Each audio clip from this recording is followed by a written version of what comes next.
पास ये है intelligence quotient की, ये स्मॉल बुक है किप्स पब्लिकेशन के अंडर। आपके पास सबसे पहले तो ये मौजूद होनी चाहिए। इसमें से जितने भी चैप्टर्स हैं वो इसी में से ही हम चैप्टर्स को गो थ्रू करेंगे और क्वेश्चंस की प्रैक्टिस भी इन्हीं में से ही करेंगे। ठीक है, आई होप ये क्लियर हो गया होगा। तो जो घर बैठे हुए बच्चे हैं वो ऑनलाइन इसको ऑर्डर कर सकते हैं, और जिन्होंने मुझे फिजिकली ज्वाइन किया हुआ है वो जाके नीचे ऑर्डर कर सकते हैं, और इंशाल्लाह कल तक आपको ये बुक मिल जाएगी। अच्छा, now we'll move towards the very first topic, that is related to IQ series, unit number 1, without wasting any time. IQ series. अब IQ जो है ना, ये बड़ी एक वास्ट फील्ड है। ठीक है, एवरीबडी शुड नो कि IQ से बनता क्या है। ठीक है, IQ से बनता है इंटेलिजेंस क्वोशंट। ठीक है, अब why there is a need of different universities, उनकी ये क्यों जरूरत पड़ती है कि वो ये फील कर रहे होते हैं कि आपके इंटेलिजेंस के लेवल को टेस्ट किया जाए। ठीक है, वो इस वजह से फील कर रहे होते हैं क्योंकि किसी बच्चे की ह्यूमन इंटेलिजेंस या स्टूडेंट्स इंटेलिजेंस शार्प होती है, किसी की कम शार्प होती है, लेकिन there has to be some intelligence, वो कहीं ना कहीं हर बच्चे के अंदर एग्जिस्ट कर रही होती है, क्योंकि हम जिंदगी गुजार रहे हैं। हम जिंदगी गुजारने के साथ साथ बहुत सी चीजों को ऑब्जर्व कर रहे होते हैं। ठीक है, तो बहुत सी ऐसी चीजें हैं जो इंटेलिजेंस में फॉल करती हैं और वो आपकी ऑब्जर्वेशन से ही सॉल्व हो जाती हैं। ठीक है, तो वो किसी की आईक्यू कम होती है, किसी की ज्यादा होती है, लेकिन मैं ये नहीं कह सकता कि किसी में आईक्यू बिल्कुल भी नहीं होती। ठीक है, कुछ ना कुछ पोर्शन लाजमी होता है। मेरी एज ए टीचर जॉब यह है कि उस आईक्यू को, वो कहीं ना कहीं जो छुपी हुई है, उसको निकाल के लेकर आना और through variety of different questions उसको पॉलिश करना, उसको शार्पन करना। ठीक है, अच्छा, अब आईक्यू के अंदर ना वर्बली अगर मैं थोड़ा सा बताता चलूं तो आईक्यू फॉल करती है, कुछ वर्बल रीजनिंग के क्वेश्चंस होते हैं, कुछ नॉन वर्बल रीजनिंग के क्वेश्चंस होते हैं, कुछ रिलेटेड टू क्वांटिटेटिव या एप्टीट्यूड से रिलेटेड होते हैं। अब वर्बल के अंदर हमारे पास कोडिंग एंड डिकोडिंग के आ जाते हैं, ब्लड रिलेशंस के आ जाते हैं, डायरेक्शन सेंस के आ जाते हैं, जिसके अंदर सेंटेंसेस दिए होते हैं। ठीक है, उनको समझते हुए हमने आंसर करना होता है। ठीक है, अब नॉन वर्बल के अंदर पिक्टोरल या पिक्चर्स की फॉर्म में हमें डाटा दिया होता है, तो वो पिक्चर्स को हमें मद्देनजर रखते हुए ये देखना होता है कि आगे जो मिसिंग फिगर है वो क्या होगी। ठीक है, सिमिलरली जो क्वांटिटेटिव एप्टीट्यूड होता है उसके अंदर आपसे कुछ फॉर एग्जांपल रेशियो प्रपोर्शन से रिलेटेड पूछ सकता है, कुछ एज क्वेश्चन से रिलेटेड पूछ सकता है। ठीक है, तो ये भी आईक्यू के अंदर फॉल करती है। अच्छा, अब हम पहली यूनिट स्टार्ट करने जा रहे हैं, that is IQ series.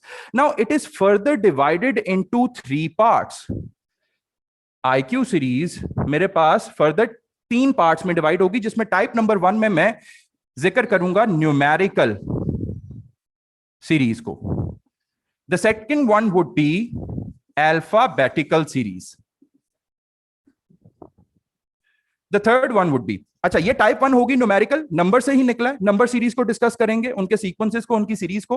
Alphabetical यानी अल्फाबेट्स इन्वॉल्व हो रहे होंगे, उनकी लिहाज से सीक्वेंस को और सीरीज को डिस्कस करेंगे। और फिर जो तीसरी होगी, it would be the combination of first to.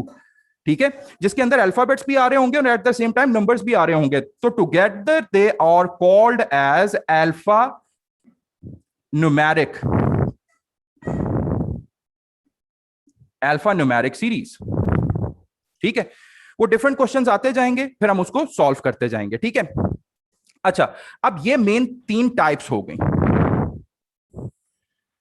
अब उसमें सबसे पहले जो हम डिस्कस करने जा रहे हैं, जो आज हम सिर्फ पर्टिकुलरली न्यूमेरिकल सीरीज को डिस्कस करेंगे, क्योंकि अगर ये न्यूमेरिकल सीरीज क्लियर होगी तो इंशाल्लाह आगे अल्फाबेट्स में भी मसला नहीं होगा और अल्फा न्यूमेरिक में भी कोई मसला नहीं होगा।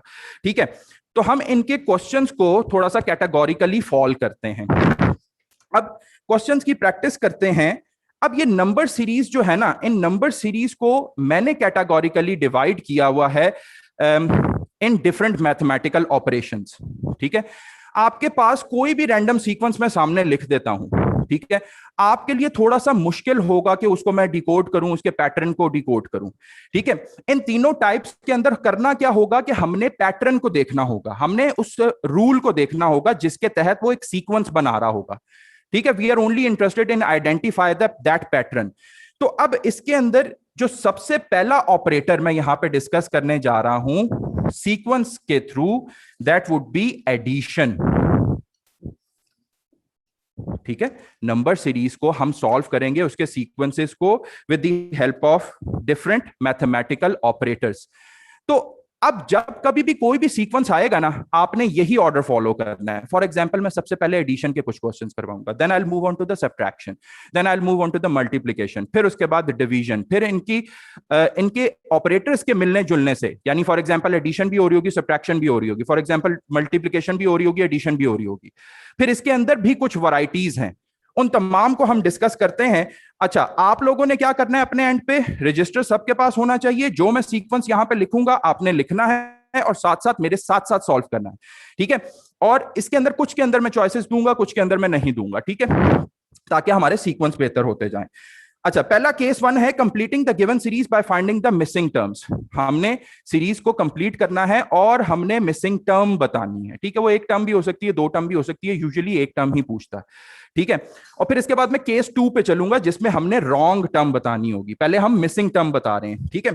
तो एडिशन का पहला क्वेश्चन है question number 22 of your book, that is 2, 5, 10, 17, 26 और आगे क्वेश्चन मार्क है जी।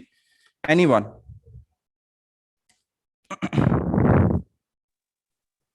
2, 5, 17, 26? Yes, the right answer is 37. अच्छा, we are only interested in the pattern, कि किस पैटर्न से ये आया, ठीक है।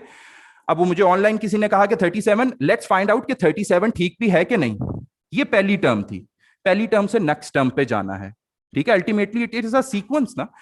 तो 2 में कितना ऐड करूं कि मेरे पास 5 आए, दैट हैज टू बी +3। 5 में कितना ऐड करूं कि +10 बने जी, +5।